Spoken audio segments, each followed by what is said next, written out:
Olá! Quarta aula de eletroquímica e na aula de hoje vamos falar especificamente da eletrólise aquosa.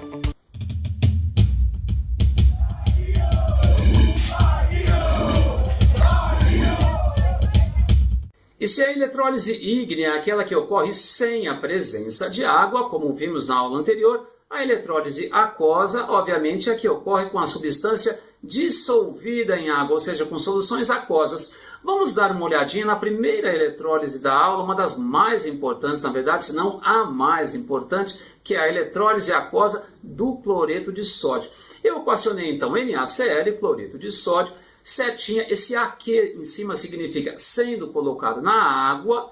Eu vou ter então a formação do cloreto de sódio aquoso com os íons separados, ou seja, dissociados, de modo análogo ao que acontecia na eletrólise ígnea, porém aqui sendo conseguido apenas pela dissolução da substância em água.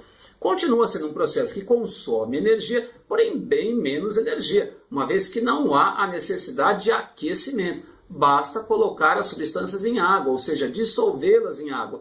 Porém, obviamente, continua sendo um processo caro, uma vez que é a passagem de corrente elétrica que vai garantir as reações de óxido-redução. Vamos dar uma olhadinha então, vamos lá, montagem experimental bastante semelhante à da eletrólise ígnea. Temos aí um frasco, 2 eletrodos inertes, ou seja, que não reagem, pode ser platina, porém outros materiais são utilizados.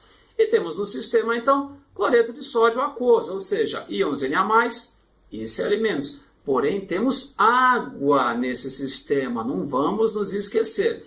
Vamos ligar os eletrodos a uma pilha. No meu esquema, eu liguei o da esquerda no polo negativo da pilha e o da direita no polo positivo. Vamos começar pelo da esquerda, então. Eletrodo negativo que vai atrair os cátions. Agora, olha só, não é o Na+, que vai reagir nesse caso. Temos já uma diferença em relação à eletrólise ígnea. Na verdade, os cátions que serão atraídos são aqueles formados pela água. Lembrem-se, a água pode formar íons H+, mais OH-.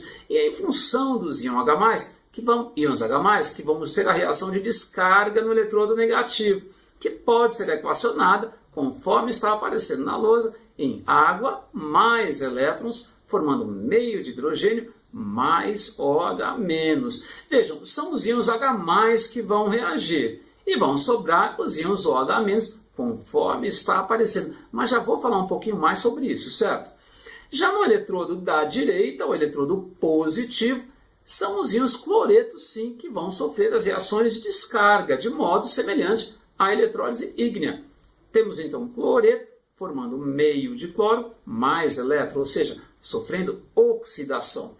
O eletrodo negativo continua sendo chamado de cátodo, é para lá que vão os cátions, e o eletrodo positivo continua sendo chamado de ânodo, para lá que vão os ânions. Agora olha só que curioso, houve a formação de gás hidrogênio, de gás cloro, e sobraram os íons Na+, não aconteceu nada com Na+, e houve a formação também de íons OH-. E justamente essa substância, Na+, OH-, a nossa velha conhecida soda cáustica, ou hidróxido de sódio, que é justamente uma das substâncias mais importantes na indústria química. De modo que essa eletrólise é importante pela formação do hidróxido de sódio. Olha só que curioso. E justamente o hidróxido de sódio ele é formado uma vez que os íons Na+, não sofrem deposição alguma. E os íons OH- sobram da água, uma vez que só os íons H+ é que reagem. Vamos dar uma relembrada, o que é isso? Lembrando da equação de autoionização da água, que eu já abordei bastante nas aulas de pH. Quem não se lembra, dá uma olhadinha lá, está em equilíbrios químicos. A água se autoionizando, íons H+ e OH-. Na água pura, a 25 graus, a concentração de cada um deles é extremamente baixa, de 1 vezes 10 a menos 7 mols por litro. Porém, se eu for retirando um deles, no caso o íon H+, então, que vai sofrendo descarga, esse equilíbrio vai sendo deslocado, de modo que, em termos práticos, se quisermos prever as substâncias que vão se formar, podemos pensar na água como H+, mais OH-. Como assim? Vamos dar uma olhadinha então. Estou equacionando as semi-reações de deposição. Caso o H+ da água se deposite, como aconteceu na eletrólise aquosa do cloreto de sódio, vamos ter então H+ mais elétrons formando meio H2. É uma possibilidade simplificada de equacionamento. No slide anterior, eu fiz justamente da forma mais completa, porque esse H+ veio, obviamente, da água. Então, temos água mais elétrons, formando meio de H2 e sobrando os íons OH-, conforme está aparecendo na lousa. Agora, caso haja deposição dos íons OH-, aí sim temos uma equação meio chatinha. Vamos a ela. Vamos ter, então, 2OH- formando água, meio mol de oxigênio, mais 2 elétrons. E como esses 2 OH- vieram de duas águas, esse processo também pode ser equacionado como água formando 2H+, que são os íons que sobram. Se 2 OH- reagem, é porque formam os 2H+, mais meio de O2, mais 2 elétrons. Agora vejam bem, como é que eu vou saber qual deles vai reagir preferencialmente? É o íon da substância que está dissolvida ou é o íon que vem da água? Vamos lá, uma regrinha bastante fácil, então, a facilidade de descarga. Vamos começar pelo polo negativo, ou seja, o cátodo, que vai atrair os cátions. Temos, então, como deposição preferencial os metais de transição, ou seja, do grupo B, dos grupos B, como prata+, zinco 2+, cobre 2+, níquel 2+, etc. Vejam que no caso da eletrólise aquosa da água não há íons do grupo B, há íons do grupo A, Na+. Então temos preferencialmente deposição metais de transição, grupos B. Depois temos do íon H+, como aconteceu na eletrólise aquosa do cloreto de sódio. E finalmente, o final da facilidade, então, portanto não vão sofrer reação de descarga, os metais representativos, ou seja, grupos A, como o Na+, que estava presente no cloreto de sódio, K+, Al3+, etc. Já no polo positivo, ou seja, no ânodo, vamos pensar nos ânions. Quais ânions se descarregam preferencialmente? Vamos ter, primeiro, os ânions não oxigenados. Olha só que simples. Cloreto, brometo, iodeto, etc. Caso não existam esses ânions, aí sim vai haver a descarga dos ânions OH- provenientes da água. E, finalmente, temos então os ânions oxigenados, portanto não vão sofrer descarga na eletrólise aquosa, e também o fluoreto, que digamos assim é uma exceçãozinha, ele não é oxigenado, porém ele não descarrega preferencialmente. Temos então no final da fila sulfato, SO4 2-, nitrato, NO3-, fosfato, PO4 3-, o próprio fluoreto, que é a exceção, etc. Vamos agora a alguns exercíciozinhos para entendermos direitinho como é que isso pode ser usado. Já estou ouvindo um monte de gente falando, não estou entendendo nada, então calma, vamos lá então. Fornecer as equações das semi-reações que ocorrem no cátodo e no ânodo na eletrólise aquosa de item A, cloreto de níquel, NiCl2. Então, como é que vamos fazer? Em primeiro lugar, temos que imaginar os íons provenientes da dissolução do NiCl2, do cloreto de níquel, em água. Como sugere a própria fórmula, vamos ter então Ni2+, mais 2Cl-, 2 de cloreto. Porém, temos a água também. Fica mais fácil pensarmos na água como H+, mais OH-. Olha só, a concentração desses íons é bastante baixa, porém, pelo fenômeno do deslocamento de equilíbrio em termos práticos, para prevermos essas equações, é como se tivéssemos H+ e OH-. Bom, vamos agora aos cátions. Qual se deposita preferencialmente? É o Ni2+ ou o H+?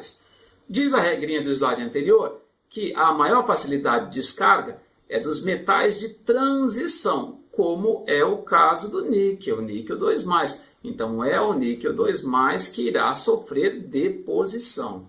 Agora, deposição ou descarga, que irá reagir nessa eletrólise.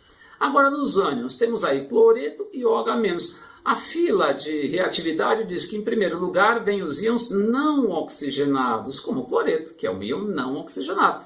então é o cloreto que vai reagir. Olha só que curioso, nesse caso específico, a água não irá interferir nas reações de descarga, de modo que os produtos obtidos, tanto na eletrólise ígnea como na aquosa do cloreto de níquel, são exatamente os mesmos. Vamos às reações então. Lá no cátodo, ou seja, para onde vão os cátions, que é o eletrodo negativo, vamos ter o níquel, então, reagindo com 2 elétrons, formando níquel metálico.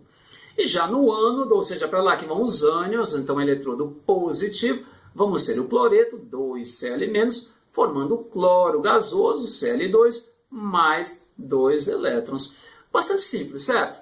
Mais um exemplozinho então. B, nitrato de cobre 2, CuNO3, 2. Vamos começar imaginando os íons que são liberados na dissolução dessa substância.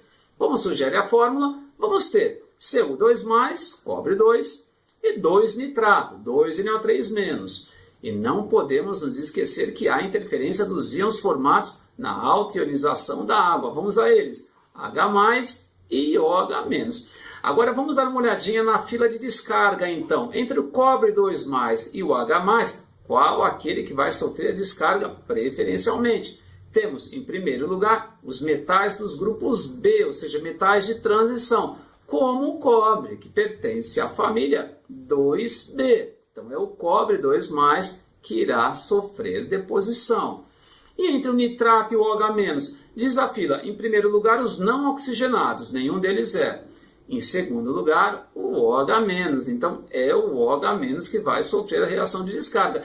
De modo que a eletrólise aquosa do nitrato de cobre 2 vai formar substâncias diferentes da eletrólise ígnea do nitrato de cobre 2. Vamos às reações então. Lá no cátodo, para lá que vão os cátions, ou seja, eletrodo negativo. Temos cobre 2+, mais 2 elétrons, formando cobre metálico. E lá no ânodo, para lá que vão os ânions, ou seja, íons negativos. Temos o OH-, aí temos que saber, essa equação é bem chatinha, muitos alunos se esquecem. Mas pensem, se o H+ forma hidrogênio, o OH- vai formar oxigênio. E para dar certo balanceamento, vamos ter que escrever uma água. Então vamos lá, 2OH-, formando H2O, mais meio de oxigênio, meio de O2, mais 2 elétrons. Vejam que nessa eletrólise os íons H+ provenientes da água vão sobrar e os íons nitrato, NO3- provenientes do sal dissolvido vão sobrar, de modo que vai haver a formação de ácido nítrico HNO3 ou H+, mais NO3, certo? Bom, e vamos encerrar a aula falando de uma importante aplicação das eletrólises aquosas, conhecida como galvanoplastia, em alusão ao cientista italiano Luigi Galvani. A galvanoplastia nada mais é do que o processo de revestimento de uma peça metálica com uma fina camada de outro metal. Por exemplo, uma peça automotiva banhada em cromo ou uma semijoia banhada em prata. Na galvanoplastia, o objeto a ser banhado irá atuar como cátodo. E no ânodo, teremos uma barra do metal com o qual se quer revestir tal objeto. Tanto cátodo quanto ânodo estarão mergulhados num sal do metal com o qual se quer revestir o objeto. Como assim? Já ouvi. Vamos lá então na montagem experimental. Temos o nosso frasco e colocamos um dos eletrodos agora, que é o objeto, e representei por um pingentezinho. E o outro metal, no caso, é uma barra de prata, uma vez que eu vou tentar representar o revestimento de prata nesse pingentezinho em forma de coração. E tanto o pingente quanto a barra de prata estão mergulhados em um sal solúvel de prata, sendo que o mais utilizado é o cianeto de prata, ou seja, as G+, e Cn-. Como toda a eletrólise, vamos ligar tais eletrodos, então, numa pilha. O da esquerda, que é o objeto, o nosso coraçãozinho, eu vou ligar no polo negativo da pilha, e o da direita, a barra de prata, ao polo positivo. Vamos agora às reações. O eletrodo negativo vai atrair os íons positivos. Vocês podem falar, e a água não vai interferir? Nesse caso não, uma vez que o Ag+ tem facilidade de deposição maior do que o H+, que vem da água. Vamos lá então. O eletrodo negativo, o nosso cátodo, irá atrair os íons positivos, ou seja, íons Ag+, que se depositam no meu objeto. Temos a equação aí, Ag+, mais elétrons, dando Ag0, ou seja, a redução dos íons prata. Agora, olha só que bem bolado. Do outro lado, vamos ter justamente a tendência agora da oxidação da prata. Não se trata de um eletrodo inerte, ele reage sim. Então, vamos ter a prata zero, ou prata metálica, formando o prata mais elétrons e fechando o circuito. De forma que os íons de prata que se depositaram sobre o objeto são imediatamente repostos pela oxidação da prata metálica.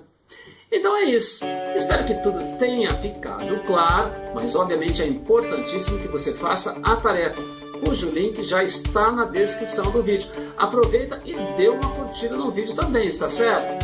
Obrigado pela atenção e até a próxima aula. Tchau!